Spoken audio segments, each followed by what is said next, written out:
ప్రధానమంత్రి పదవి గురించి రాజ్యాంగంలో ఆర్టికల్ 74-75లో ప్రస్తావన ఉంది. ఆర్టికల్ 74 ప్రకారం రాష్ట్రపతికి సహాయంగా కౌన్సిల్ ఆఫ్ మినిస్టర్స్ ఉంటుంది. కౌన్సిల్ ఆఫ్ మినిస్టర్స్ నాయకుడు ప్రధానమంత్రి. ప్రధానమంత్రిని నియమించేది ద్రౌపది ముర్ము, రాష్ట్రపతి. ప్రధానమంత్రి లోక్సభలో మెజారిటీ పార్టీ నాయకుడు కావడం ఆనవాయితీ.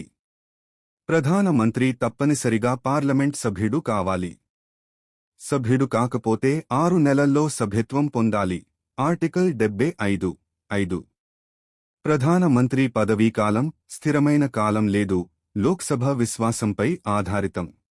Council of ministers collective responsibility. Article 75(3).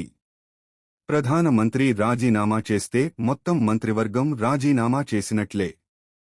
ప్రధానమంత్రి కేబినెట్ సమావేశాలను అధ్యక్షత వహిస్తాడు. ప్రధానమంత్రి విధులు రాజ్యాంగంలో స్పష్టంగా నిర్వచించబడలేదు. Conventional powers. ప్రధానమంత్రి నీతి ఆయోగ్ అధ్యక్షుడు. ప్రధానమంత్రి నేషనల్ డెవలప్మెంట్ కౌన్సిల్ (ఎన్డీసీ) నాయకుడు ఇప్పటికే రద్దు. ప్రధానమంత్రి appointments committee of the cabinet (ఏసీసీ) లో ముఖ్యుడు. ప్రధానమంత్రి నియామకంపై స్పష్టమైన నిబంధనలు లేవు. President's discretion in hung parliament.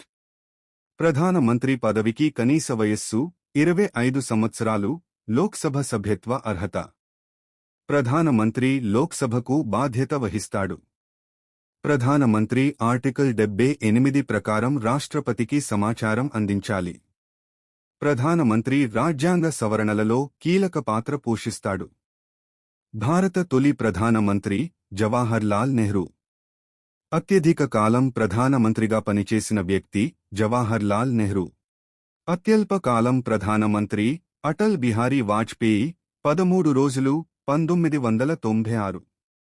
తొలి మహిళా ప్రధానమంత్రి ఇందిరాగాంధీ. పదవిలో ఉన్నప్పుడు హత్యకు గురైన ప్రధానమంత్రి ఇందిరాగాంధీ. తొలి అకాంగ్రెస్ ప్రధానమంత్రి మొరార్జీ దేశాయ్. లోక్సభ సభ్యుడు కాకుండానే పీఎం అయిన ఉదాహరణ ఇందిరాగాంధీ. రాజ్యసభ సభ్యురాలు. రాజ్యసభ సభ్యుడిగా ప్రధానమంత్రి మన్మోహన్ సింగ్. ప్రస్తుత ప్రధానమంత్రి నరేంద్ర మోదీ.